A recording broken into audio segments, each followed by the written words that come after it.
दोस्तों, पहले के जमाने में सफर करने के लिए इतना उन्नत परिवहन नहीं था जितना आज के समय में है। अगर अभी हमें कहीं दूर जाना होता है तो हम ट्रेन, एयरप्लेन या नाव का इस्तेमाल करते हैं, लेकिन पहले ये सारी सुविधाएं नहीं थीं। पहले जब किसी को सफर करना होता था तब या तो पैदल या फिर घोड़ा गाड़ी का इस्तेमाल करते थे। लेकिन जब किसी को कहीं दूर जगह जाना होता था जहां बीच में नदी या समुद्र आ जाता था, तो उनके लिए उसको पार करना बड़ा मुश्किल होता था और इसी समस्या से निपटने के लिए नाव बनाई गई। लेकिन दोस्तों, आज के समय में जो नाव या पानी का जहाज आप देखते हैं ना, वो अचानक से तो नहीं बने होंगे। जरूर उनमें समय समय पर सुधार करके आज के समय का आधुनिक पानी का जहाज बनाया गया होगा। तो चलिए दोस्तों, इस वीडियो के माध्यम से जानते हैं कि आखिर नाव का आविष्कार कैसे हुआ था और कब किया गया था, और आधुनिक यानी मोटर बोट बनाने वाला पहला इंसान कौन था। तो बने रहिएगा आखिर तक हमारे साथ इस वीडियो में, नाव के इतिहास के बारे में विस्तार से जानने के लिए। और वीडियो के बारे में कमेंट करके अपनी राय जरूर बताएं। धार्मिक ग्रंथों के अनुसार दोस्तों, दुनिया में कई धर्मों को मानने वाले लोग रहते हैं और सबके अनुसार भगवान या ईश्वर को मानने का एक अलग तरीका है। इसी तरह उनके धार्मिक ग्रंथ भी अलग अलग हैं और सभी अलग धार्मिक ग्रंथों में नाव से जुड़ी कोई ना कोई घटना जरूर है। आपको बता दें कि कई प्राचीन ग्रंथों में छपे चित्रों में बड़े बड़े जहाज अच्छी तरह चित्रित हैं, किंतु समस्या ये भी है कि नावों के चित्र यदि कहीं हैं भी तो अत्यंत साधारण रूप से बने हुए हैं, जिनसे मिलते जुलते नाव या पानी के जहाज आज के आधुनिक युग में बने ही नहीं है।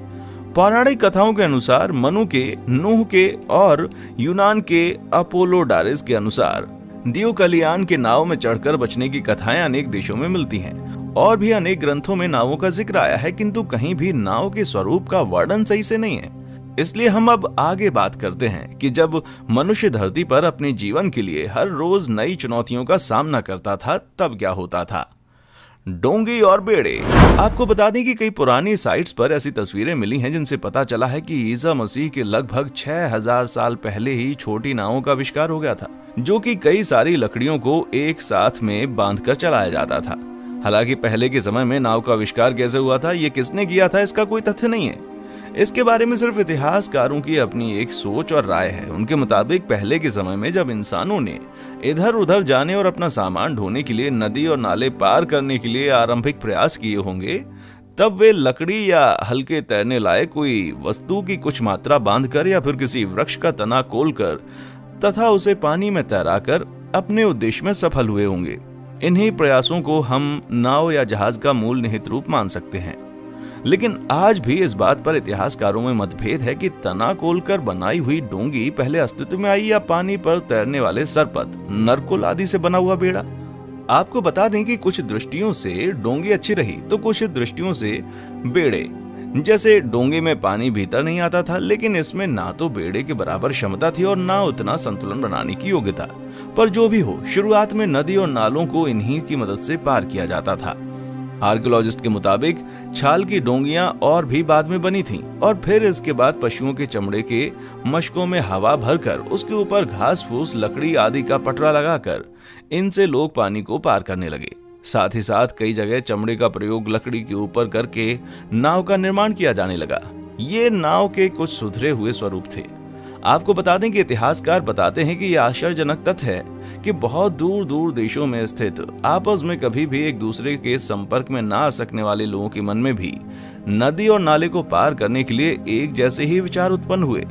आपको बता दें कि शुरुआत में ये बेड़े या डोंगियां अपनी गति के लिए पानी के प्रवाह पर ही निर्भर थीं, लेकिन फिर किसी ने यह खोज की कि किसी लट्ठे या चप्पू की सहायता से वो इन नावों को इच्छानुसार इधर उधर नदी की धारा के आर या पार, बहाव के साथ या बहाव के उल्टे भी ले जा सकते हैं।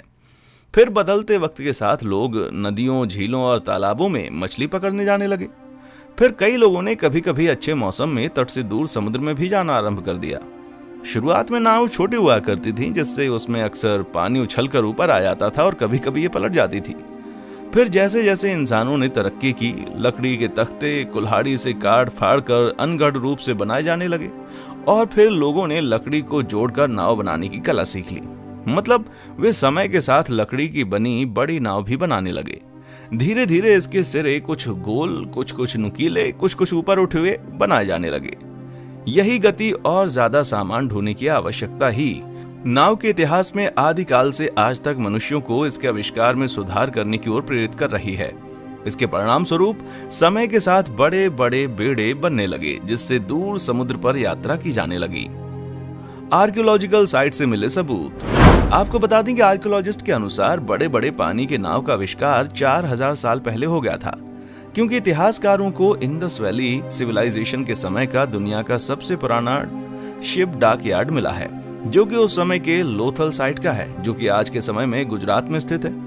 आपको बता दें कि ये उस समय बना बेहद ही उन्नत इनलैंड डॉक यार्ड था। इसको हाई टाइड और समुद्र के खारी पानी को ध्यान में रखते हुए बनाया गया था। साथ ही इसमें पानी को कंट्रोल करने के लिए बड़े बड़े गेट भी लगे थे, और ये इतना बड़ा था कि इसमें 30 बड़े जहाज बड़ी आसानी से खड़े हो सकते थे। सोचने वाली बात यह है कि जब आज से 4000 साल पहले पानी के जहाजों को खड़ा करने के लिए उन्नत तकनीक से इतना बड़ा डॉक यार्ड बनाया गया, तो इसका साफ मतलब है कि इससे बहुत पहले ही बेड़ों और नावों का प्रयोग शुरू हो चुका था। फिर समय के साथ और ज्यादा तरक्की हुई, और जिसके बाद पाल यानी कपड़े से चलने वाला पानी का जहाज बनाया गया, जिसके ऊपर बहुत सारे कपड़े बांधकर हवा के दबाव से जहाज को चलाया जाता था, जो हवा की दिशा में चलती थी। और जब हवा की दिशा बदल जाती थी तो उन पाल को रस्सियों के द्वारा हवा की दिशा में घुमा दिया जाता था। पाल के सहारे और चप्पू के सहारे चलने वाले जहाज कई सदियों तक समुद्र और नदियों में चलते रहे, जब तक कि सन 1776 में जेम्स वाट द्वारा भाप इंजन का आविष्कार न कर दिया गया हो। आपको बता दें कि जेम्स वाट द्वारा भाप इंजन बनाए जाने के बाद वाहन की दुनिया में एक नई क्रांति आ गई थी, जिस वजह से बहुत से लोग रेलगाड़ी, मोटर कार और मोटरसाइकिल जैसे वाहन को बनाने में सफल हो सके थे। अगर आप इन सभी वाहनों के आविष्कार का पूरा इतिहास जानना चाहते हैं तो चैनल पर जाकर सारी वीडियोस को देख सकते हैं। आपको बता दें कि भाप के इंजन के बनने के बाद सबसे पहले अमेरिका के रहने वाले जॉन फिच ने सन 1787 में नाव में स्टीम इंजन लगाकर नाव का आविष्कार किया। उनकी बनाई हुई ये दुनिया की पहली इंजन से चलने वाली नाव थी, जो कि 45 फीट लंबी थी, और उनकी ये पहली नाव डेलावेयर नदी में जॉन फिच और उनकी डिजाइन असिस्टेंट स्टीवन पगानो द्वारा चलाई गई थी।